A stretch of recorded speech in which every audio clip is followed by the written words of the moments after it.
My name is Terry Lancaster. I'm a marketing strategist. I'm an author. I'm a trainer, and I'm a storyteller. I help businesses tell their story better. And people ask, well, what does that mean? And it's pretty simple. Everything has words. I put the words to Kelli was talking about the graphic design. I'm not much of a graphic designer, but there's always words that have to go with it. So I write blog posts. I write radio and television spots. I write the copy for websites. Or write direct mail pieces. But I help businesses tell their story better. 90% of the work I do is in the car business. And I wrote the book, How to Sell More Cars. So I'd love an introduction to a car dealer. But I work in several industries because everyone needs to tell their story. So just this week, yesterday, actually at 1:00 this morning, I was writing a landing page for a crawl space cleaning company in San Francisco. And this afternoon, I'm going to be meeting with a mortgage broker in Georgia to design a direct mail piece. So we got lots of things going on, mostly in the automotive industry, but anything that has to do with marketing, training, and putting words on paper. I got my start in all this. I tell everyone I'm an accidental salesperson. I was a disc jockey when I was in college, and I realized very quickly that disc jockeys they were pseudo famous, but they made almost no money. And so when I graduated from college, I went into radio sales, and that's been more than a few years ago. So I was selling radio advertising in Mississippi. I had a lot of friends in the television industry, and that's when I first started hearing the name Jim Doyle. From Jim Doyle and Associates. They were the preeminent training company, still are a preeminent training company in the television industry. And I've got uncles who say that every man, and of course that's probably everyone, but specifically every man should join the Army straight out of college, because that's what makes a man out of you. I believe every person should spend at least a year or two selling radio or television advertising. It'll definitely put hair on your chest. If you can sell radio and television advertising, it's just smoke. There's no there, but it makes you it really hones your skills. And I owe a lot of what I do to being able to sell radio advertising. And Jim Doyle has been selling television advertising for half a century and training the leaders in the television industry for the last 30 years. And he just retired a few years ago after this amazing career. And he's not that great a golfer, he tells me. So he got a little bored and decided a new project. I'm going to interview a bazillion great salespeople and write a book about it. So how's that for a retirement project? That doesn't sound like he wrapped it up. But he just published the book this year. It's Selling with a Servant Heart. And Jim is going to tell us today what he learned by talking to the best salespeople in the United States of America. Jim, how are you, buddy? I'm good, man. What a privilege to be here. Pretty much what you can take away from that introduction is two things. One, that I'm old, 50 years of making sales calls, and the second, that I suck at golf. And sadly, both of those things are true, which is really unfortunate. And but Terry's so right. The way you described it about entering the sales from being on the air, we figure that most people do that when they decide as an on-air talent that they want to drive a car built in the same decade they're living in. So it's like, oh yeah, I think I'll get into sales. That seems like that might have a chance. So the folks on this screen have been exposed to sales and sales training for many of you for a long time. And you know that if you Google today the books that are sales books, they have titles like Close and Pitch and Win and Persuade. If I say to a group even of 20 and 30-year-old salespeople, close early, and they all can say close often. ABC, always be closing.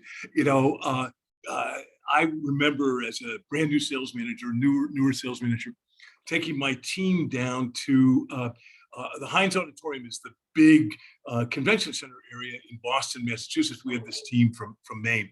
So I bring our team down for a day of sales training. There's salespeople from hundreds of different industries that are sitting in this workshop.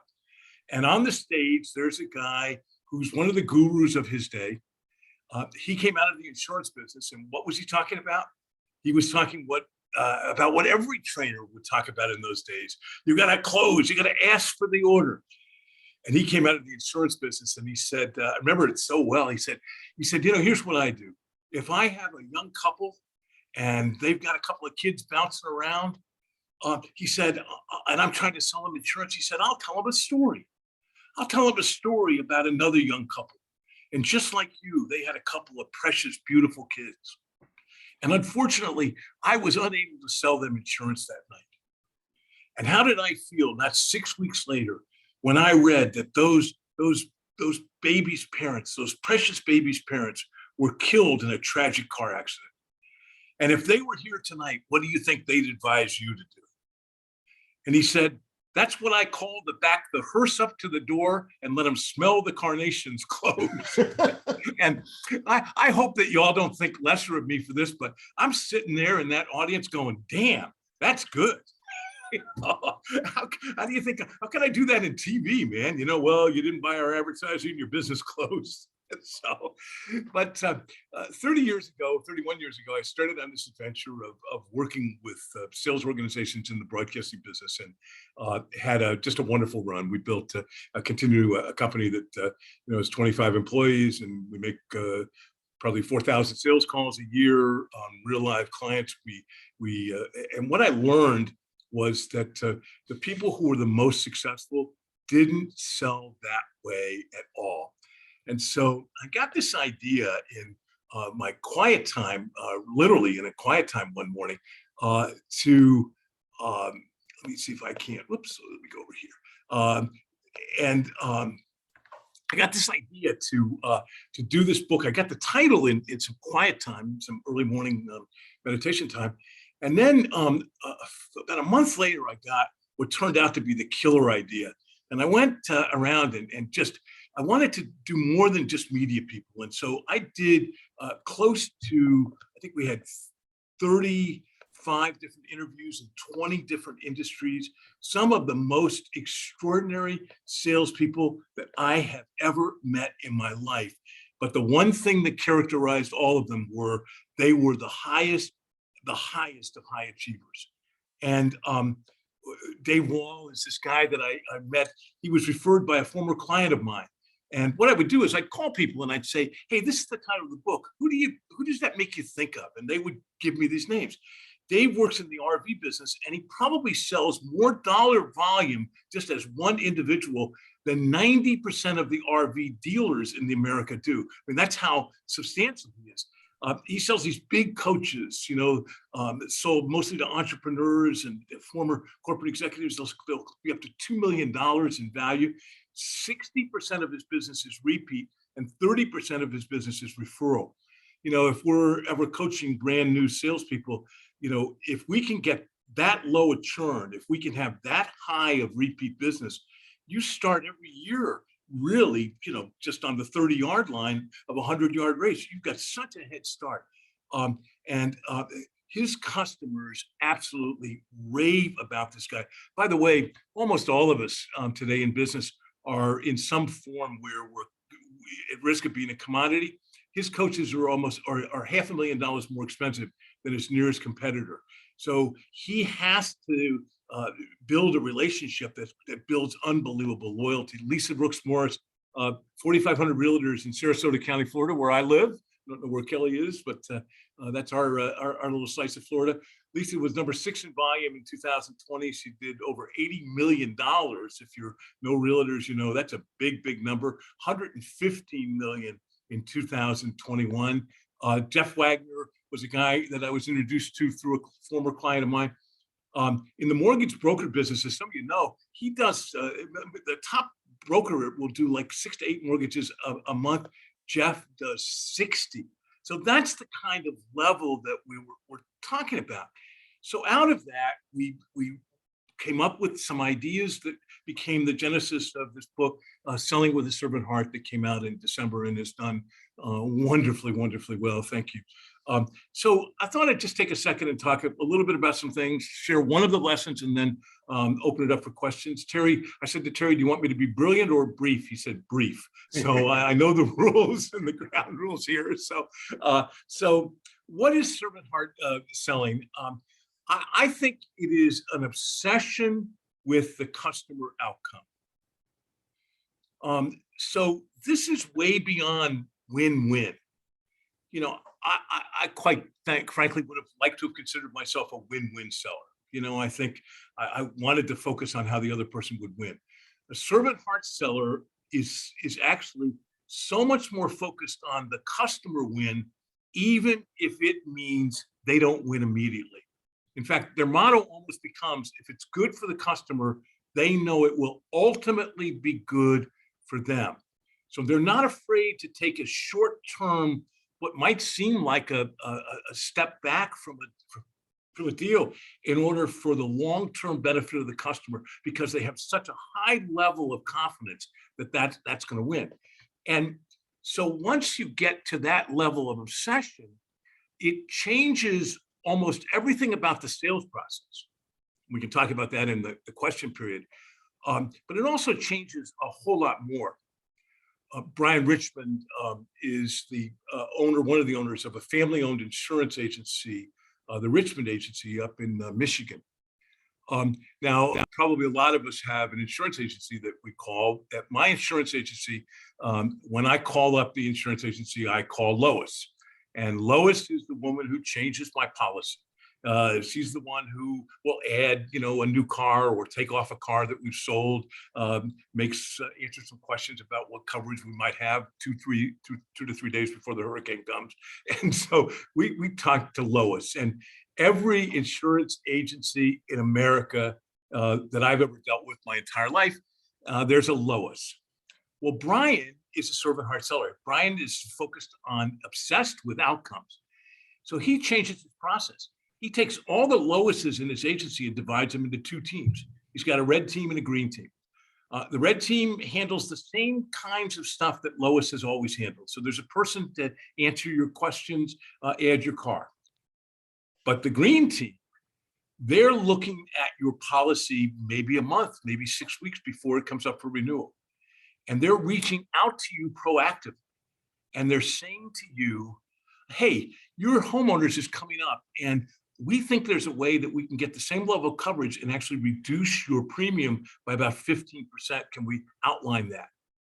I don't know about you guys, but I mean, I've been buying insurance, you know, seems like forever. And half the time I've never heard from the agent before, only when I proactively call them. How are you going to feel if you get a call from somebody on his team about that organization's commitment to you as a customer? You know, you talk about a commodity business. Look at the amount of radio and TV ads for Geico, Progressive, State Farm, Allstate. And here's an independent agent growing significantly because what is he doing is he's obsessed by customer outcomes. Probably the motto of this, Oscar Mejia, is the highest paid advertising salesperson I've ever met. Sells for Univision in Dallas. His says, my motto is, I work for them. I work for the customer. So I took all these interviews and distilled them into 10 lessons on the path to joy and increased income. And I really want to emphasize that the joy piece is important.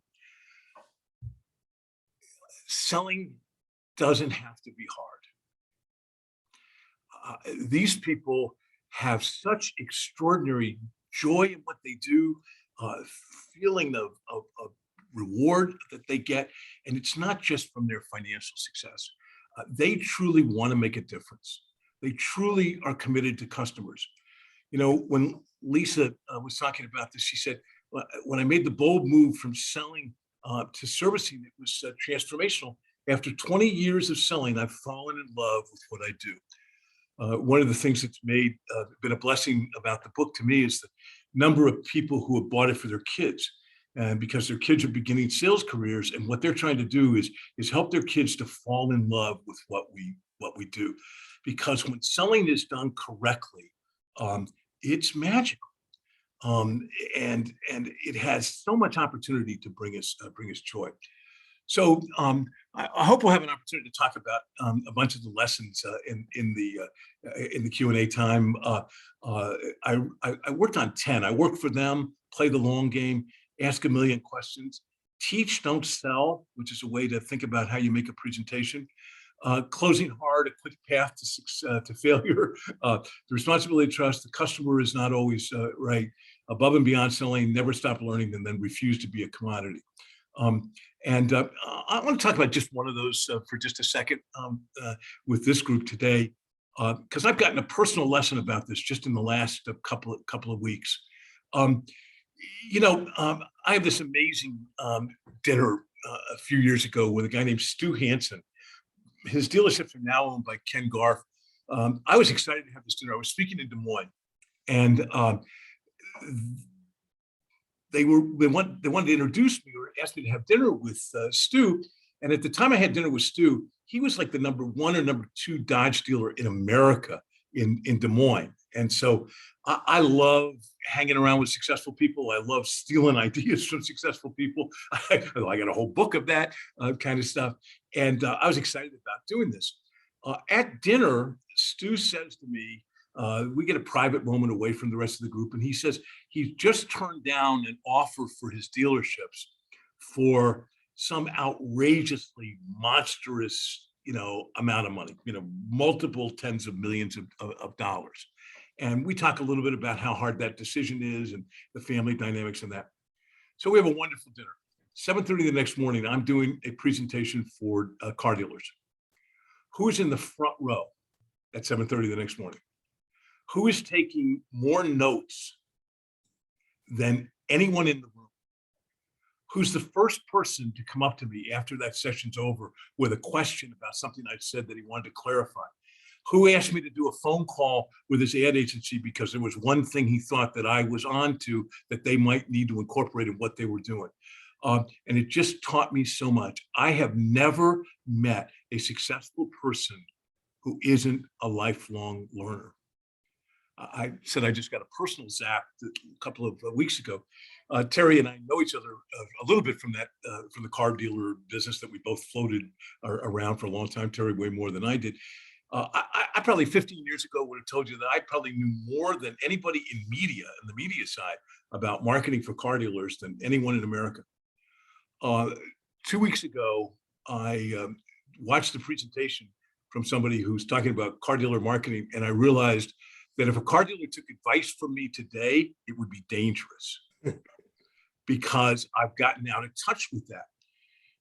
I taught a management program at the University of Notre Dame, and a professor who would teach had a great line. He said, if we fail to change, the world goes on. We just become increasingly irrelevant. If we fail to change, the world goes on. We just become increasingly irrelevant. And I think, especially as we've had success and we've had, some of the benefits of success, we've got to be really, really careful to keep learning and keep growing and keep trying to be better at our craft, but better at understanding our product. Charlie Tremendous Jones is a name that some of you might know. He was the greatest motivational speaker of all time, was a colleague of mine in the National Speakers Association. He said, 5 years from today, you'll be the same person you are today, except for the books you read and the people you meet. Or I might add today, the podcasts you attend or the Zoom calls you come into. We can't stay the same today. I've been coaching sales managers for the last few years, that if you have a salesperson who's a C today, as your business gets harder and harder and harder, they're a D- in 2 years. Well, it's the same thing for those of us who think we're A's or A-. If I don't change and continue to grow, I'm a C+ in 2 years. And as the businesses get harder and harder, all of the spaces that we work in get more challenging. We've got to continue to grow. So as Henry VIII used to say to each of his wives, I won't keep you much longer. I'm excited to get into the question. That was right before he sent them to the Tower Bridge to be beheaded. And Terry said, no, we weren't able to do that on Zoom today. When I wrote this book, at first I thought I was writing a sales book. But as I got past this and had so many wonderful conversations with people, I realized that this is a book that's not just about sales, it's really about life. A friend of mine has a great line that I've adopted as my own. She says, life gives to the givers and takes from the takers. The universe has a perfect accounting system. Whether or not that's with my kids, with my wife, who is amazed that I wrote a book that had acute listening in it and wonders if I read that chapter or need to read it again. One of the things that I have come to understand from this privilege of meeting all these wonderful sailors is if you want to sell more, the way to do it is serve more. So I'm excited for the question time. And Terry, I thank you again for, oh, by the way, and I'd like being part of any organization that the highlight of the year is the dirty Christmas party. I've decided that, that I'm going to move to Nashville and join. So thank you.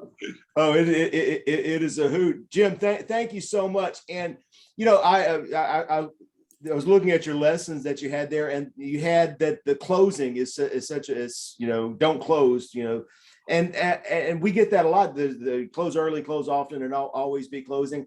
But I had a chance to interview Bob Berg, who wrote The Go-Giver. And Bob told me if you have to resort to ninja closing and secret word tracks to convince people to buy something that they don't want to buy, that's not sales, that's criminal fraud. So we've got a lot of the trainers have it completely backwards. You know, and I think we need, all of us who have the opportunity to mentor people who are coming up, whether it's just people that we know in the community or people who work for us. Every one of the people I interviewed is acutely aware of the point at which they ask for commitment.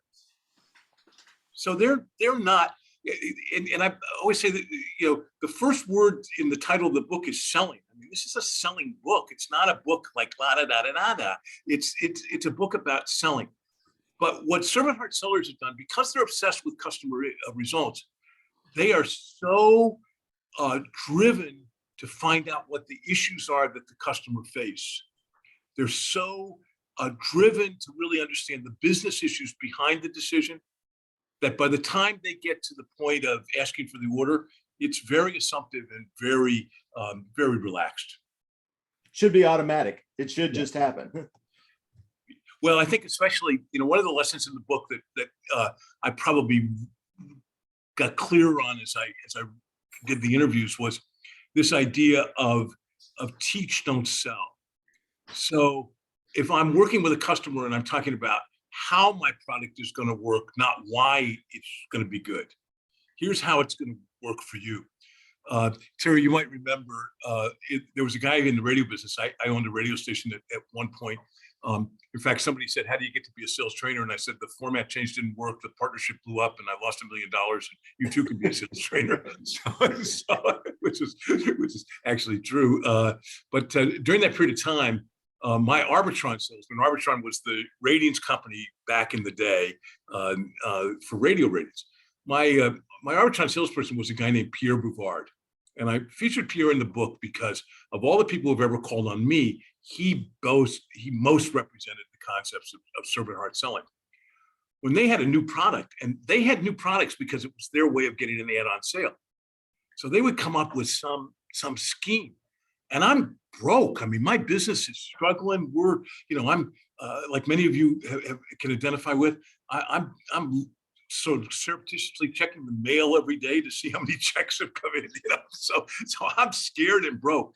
And damn, if he didn't figure out a way to show me that product and say, this is how you could use this to position your station in a way that would make it look like we actually had listeners for an advertiser. And he would walk out with me just adding to that contract over and over and over again, because he was showing me how it worked, not why we needed to buy it. And so I think if you combine a lot of time in the diagnosis process with why selling as opposed to how selling, or how selling as opposed to why selling, then closing becomes a really easy piece. But I think I'm from the nods. I think I'm speaking to the choir a little bit here. Well, I'm going to open up to questions in just a second, but I've got one more for you. You've got the 10 lessons, and you talked about the never stop learning. But if you had to just pick one, if you had to write a new book and you only got one lesson to write it on, Jim, what would it be? So the lesson that is foundational to servant heart selling, probably the biggest difference between servant heart sellers and many of the rest of us who sell, would be all in the lesson about ask a million questions. And the title of lesson comes from, I have a spiritual advisor, coach, mentor who has a way of asking me questions that I can't answer, like, what do I want to do when I grow up, or things like that. And one day he said, why do you think you've been successful? And it was the only question, I think, probably in 20 years of his help, that I answered right away. I said, I think I've been successful because I asked a million questions. And so the reason that I say it's foundational is because if you're obsessed with the customer outcome, you've got to know what the business issues are. The reason that I say that it's rare, so diagnosis is probably the most taught skill in all of sales training. I mean, almost every sales seminar teaches it. And we taught it in our sessions, forever, continue to. But I'd say it's the most taught and least used. Because what happens when we actually get in front of a customer is our diagnosis calls tend to be 2 or 3 questions, and then we move to questions that are more about our agenda than theirs. Like, how's your business? How's the market? What are you doing for advertising? Rather than really, and we think we're doing diagnosis, but typically we're asking questions that are almost salesy within 2 minutes. And that's, by the way, we did a workshop where we proved that to people, and 80% of our groups would be asking questions within 2 minutes that were more product focused rather than business focused. So a lot of people think they do diagnosis because they're asking questions, but they're not asking enough. There were 2 parts of that chapter that are important, I think, probably just to riff on for just a second. Number one was the wing it days are over. I can't wing it anymore about asking questions, which is sad because I was quite good at it. I really loved doing it. But today, I think we've got to be prepared with questions before we go in. 90% of the questions I used to teach when I was first doing sales training, as a salesperson, you better know before you walk in today, because all of that information is available online. So you better be prepared. But then a Nashville resident, Roy Vaden, who's a guy that I just admire a great deal, and who many of you would know. Roy talked about the concept of acute listening. So most of us listen with the next question in mind. Roy talks about listening as if you could hear a pin drop in the room, being so focused on the answer that you really completely hear what they're going to say. If you want a quick trick, a friend of mine who produced a 60 minutes kind of show taught me, he said, when we were interviewing a bad guy, we always got the most compelling sound when we didn't respond after they answered the question. We would ask the question, they would respond, and if we didn't immediately ask the next question, they would keep talking. And that's when we got sometimes the most honest, most really heartfelt answers out of an interview subject. It's the same thing for us in sales. We're so driven to want to respond right away that I think we lose the opportunity to really hear in depth what's going on. So acute listening, being prepared, and ask a million questions were all part of the same chapter.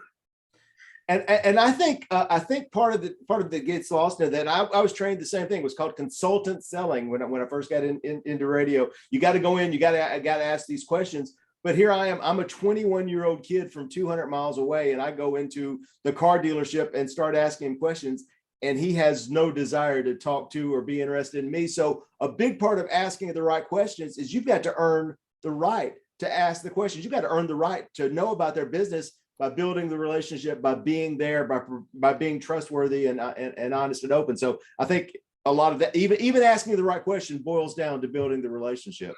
Yeah, but I think that I used to say people buy from people they like. For years, I would say that in seminars. I love that. Today, I said they buy from people they trust. Trust. So what builds trust? I don't have to know you for 5 hours if I come in and I have learned about your business. If I come in and I say, and by the way, if I get credit for having done the research. So one of the things that we teach salespeople to do is I'll say, as I was preparing for this meeting, one of the things I did was I looked at your website and I found out about the dirty Christmas party. And so how often do you do that? I mean, if I get credit in the way I ask the questions, then I can immediately have them say, boy, that person's different than the parade of mediocrity that we've had.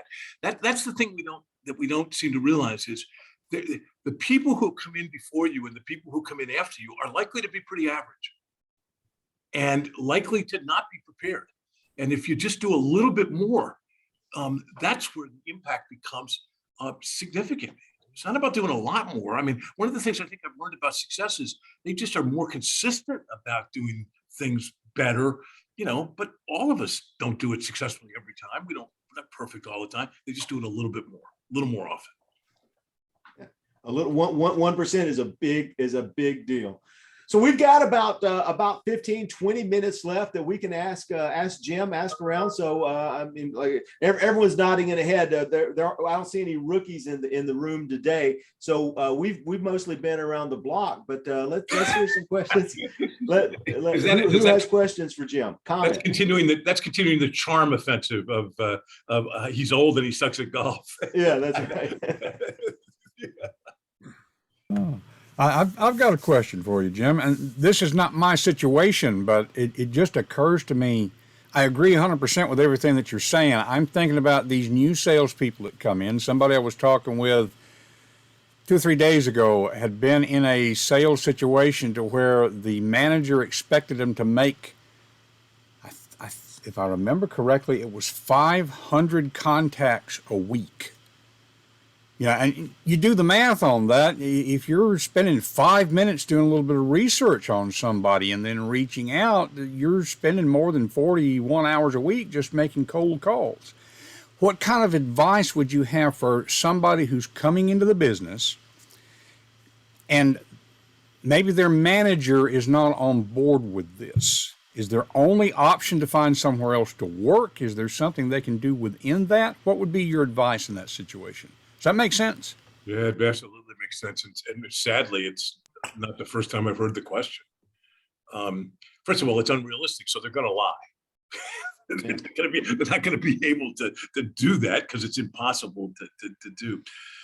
I think, and you never hate to say to somebody, go find another job. But what my fear is, Donn, is that they're going to get so burned out on this business and think that this is what selling is about, and lose an opportunity. We lose a lot of unbelievably talented people in sales because they can't find any joy. What's the joy in that? So I think they've either got to find some success quickly, because if you find success quickly enough, your manager starts, there are different rules for stars, or you've got to decide, what, maybe this is not going to be the approach that's going to bring me any joy. And can I get my resume cleaned up and do that? That's a tough situation because there's no joy to that. I don't know about any of you guys. I think I'd last about an hour in that. And yet that part of that is that top down command and control. One of the guys we interviewed for the book was Justin Gurney. He's got the job. He had the job that I thought was one of the coolest jobs of people we interviewed. He oversaw ticket sales for all the NBA teams. His job was to find best practices and share them with all the other teams. And I'm hoping he was, I was thinking maybe he could have gotten me Celtics tickets. So anyway, he said, he was saying, so the whole way that the NBA and all these sports teams sell, you guys have gotten the calls, it's a telemarketing thing. And now if you open their email, you're going to get a call faster. So they use technology to do that. And it's a smile when you dial business.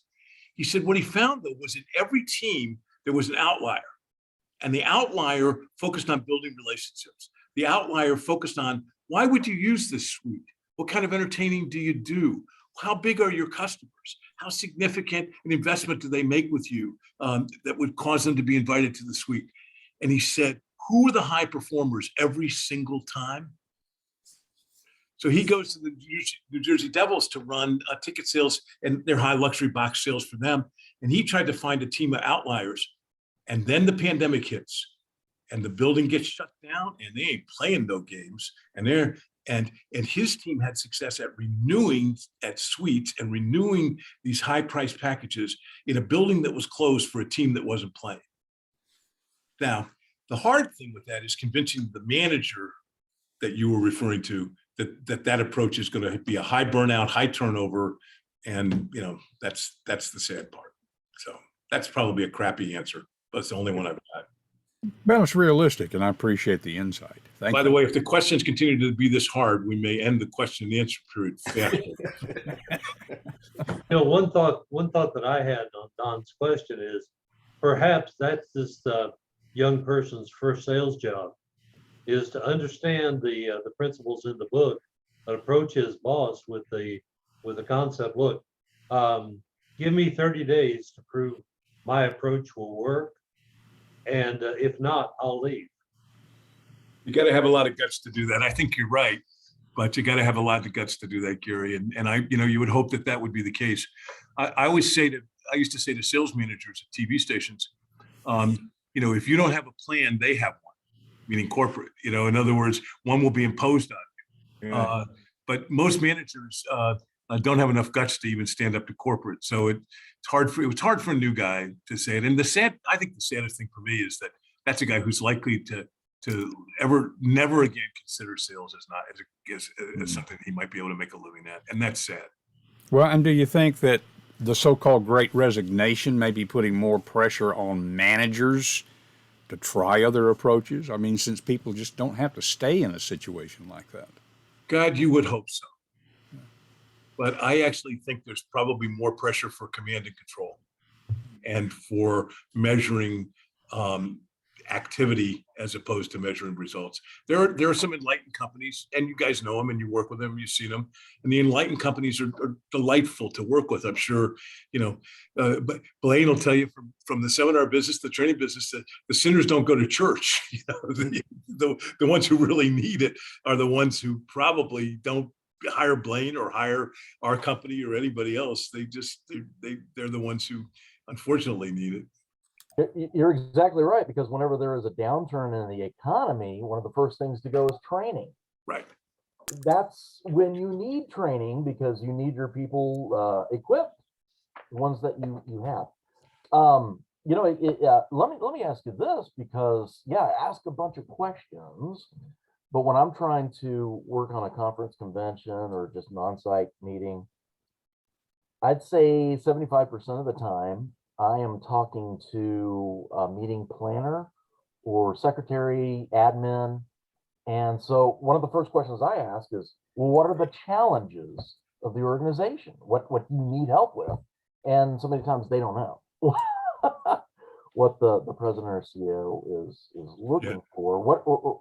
What advice do you have there? I have so many friends who are, I was one of the founding members of the $1 Million Speaking Group, which is the larger speaking businesses in the National Speakers Association. So I have a lot of friends who are some of the biggest keynoters in the country. They will not do a keynote, Blaine, unless they've had a C-level discussion. Okay. That's it's in their contract.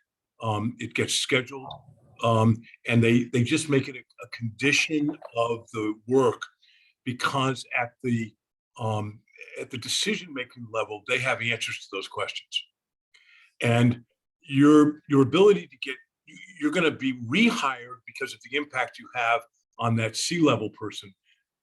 So if you don't know what their issues are and what their agendas are, you're going to really struggle, I think, to be able to craft your message or your conference to really hit it out of the park for what they're accomplishing. So I would say, hey, just as a matter of policy, every time we do one of these, we absolutely have to have a conversation with the top people.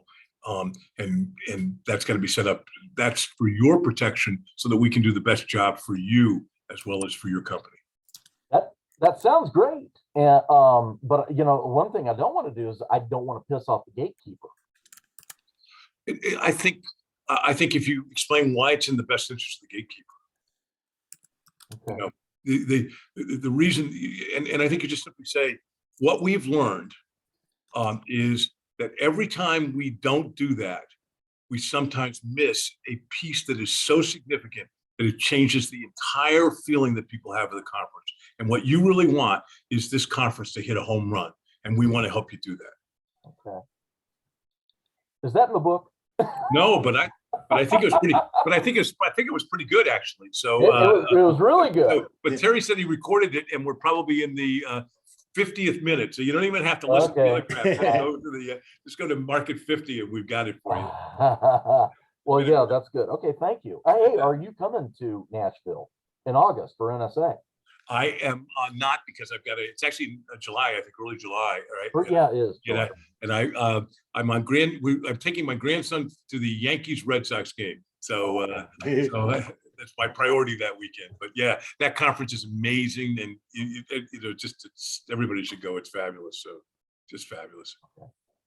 Jim, Any other questions for Jim? Did Jim have a question, or is that his hand up? Or oh no, that was my thing. So let me ask you this. My question, I have one more question for you, Jim. We have about half a dozen veteran salespeople in the room.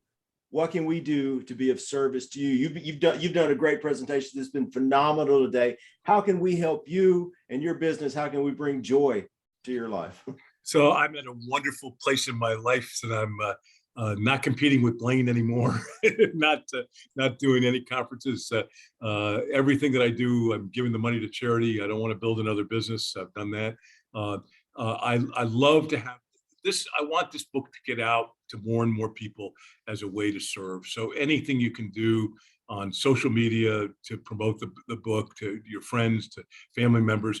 And the other area that's interesting, that's been fun, is the message of the book has resonated with nonprofits who are doing development and fundraising. So if you're on the board of a nonprofit, or you know an organization, you might suggest, or I'll send me a note and I'll send them a copy of the book. They sort of think of themselves as selling as evil, but when you add the idea of a servant heart, so I'm starting to do some work, again, for free and for fun, with some nonprofits around the country to talk about how do you bring the techniques of effective sales organizations into a development and fundraising effort.